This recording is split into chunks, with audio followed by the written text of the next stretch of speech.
Yeah, here we are again. Hey, thanks for joining us. This is Paul Wilson. PaulWilsonDelivers.com is my website, and my phone number is 505 252 1224 if you want to chat or text.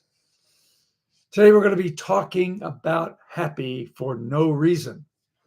This is a very excellent book, a timely book from Marci Shimoff. Marci is a very, very insightful writer talking about this happy part. Talking about this specific item a little earlier today about happy, and just talking about happy falls into this wonderfulness pot of nice things like joy and peace and contentment. Happy is an emotion that's expressed when properly done that you can't hold in. Sometimes people are really happy about something that happens, but they're way poker faced. But most happy stuff happens, and people want to share that happy with us. One of the thoughts that I've heard of years and years ago, is that when something is happy and you share it, the happy or the joyfulness or the pleasure is multiplied, at least by two, maybe by 10 sometimes. And when displeasure or unhappiness happens, grief, when that is shared, that is lessened, the burden is lightened. So, happy and the other side of happy are really good things to talk about from time to time, because um, it, we were not built to carry unhappiness around. We're built to be joyful, happy, content, working people in the workaday world that that is part of the tribe and doing its share in the tribe. So enough of that. So so Marcy talks about the mind, the heart, the body, the soul, and relationships as it express is about the happy. 5 talking points she has. Talking point number one: happiness is a set point. Science, as she goes on to say, is baseline. Science gives us an indication we all have a baseline for happiness. Some people are happy just having life. Some people need a little bit more than that. Some people get really happy with a bowl of ice cream, whatever it might be. But external events may raise or lower the base level temporarily, but we all return to that basic set point that we have. The good news is that with intentional practices like gratitude, reframing, self care, and good affirmations, we can raise a set point permanently. Second point in Marcy's book is that there is an inner home of happiness. Marcy says that the happiness is built in your home, and there has several foundations of it.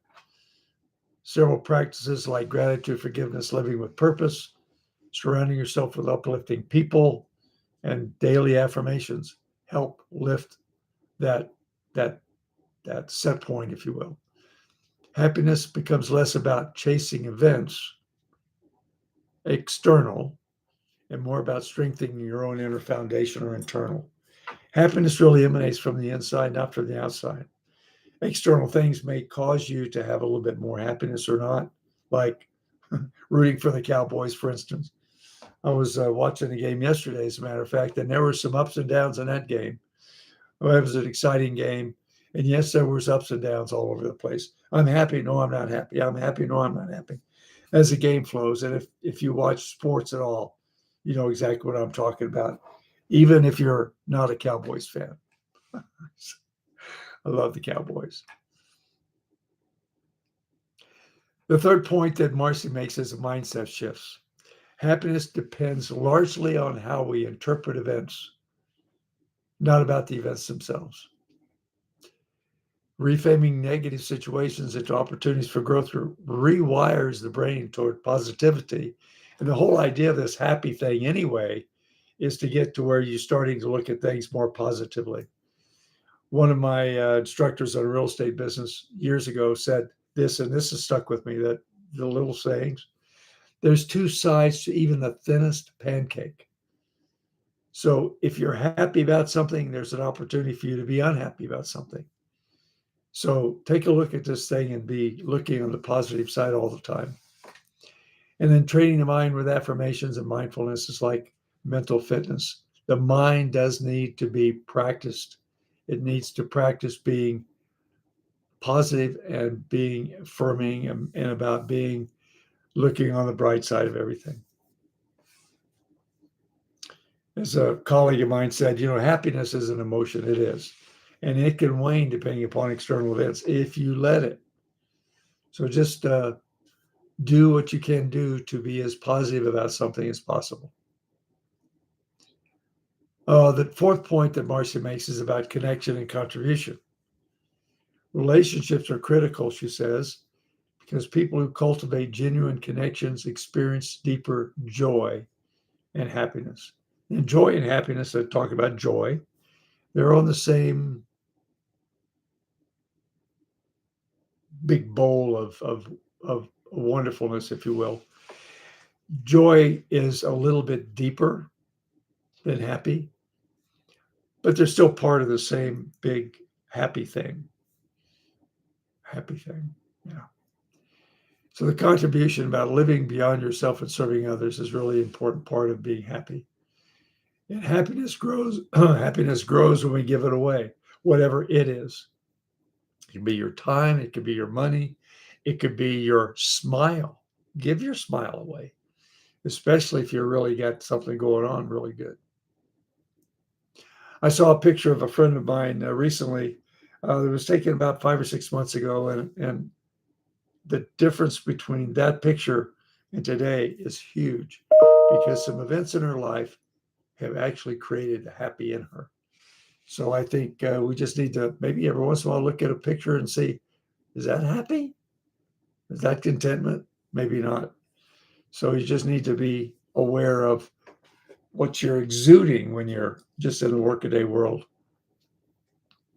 And finally, practical daily habits. Marci emphasizes small, consistent actions done over time make a huge difference. For instance, keeping a gratitude journal. Are you journaling gratitudes? Are you journaling even? Are you going to practice forgiveness? Forgiveness is a really big F word. Uh, a lot of times people don't forgive because they just want to hold on to something. But I will tell you first, personal experience, when you forgive someone, it's really more about you than it is about them. You need to let go of that whatever rancor or unforgiveness. It really does. It just releases just all kinds of good stuff on the inside. Positive self-talk. If you ever listen to your self-talk, there's a lot of negative that comes out if you let it.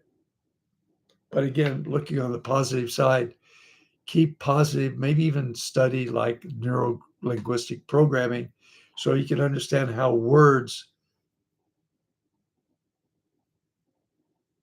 mean things and how you even think the wrong words, it'll impact your positivity quotient. And then finally, move your body. You know, I made the comment recently about how the happiest people in the world are people who are sweating. Maybe not true, but if you're exercising, it really does a good thing for your body. So move your body as much as you can, as frequently as you can. These habits all accumulate to raise your happiness baseline over time. And in conclusion, Marci's book, Happy for No Reason, is scientific and practical. It reminds us that happiness isn't about luck, wealth, or status. It's a skill and a lifestyle. Adjust your thoughts, strengthen your heart, caring for your bodies, and connecting with others. By doing this, we can live with what she calls the flow of unconditional happiness. no matter what. No matter what. No matter what. I hope this has been helpful. It's been helpful for me to remind myself and remind my body to smile, to be happy, no matter what. I was thinking about the words of the Apostle Paul in writings in the New Testament about saying, I am content in all, no matter what. I would encourage you to be content and happy and joyful, no matter what. God bless you, and thanks for tuning in.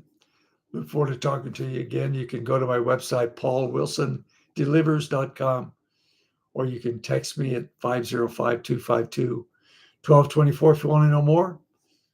God bless you. Have a great week. Go Cowboys. Yeah.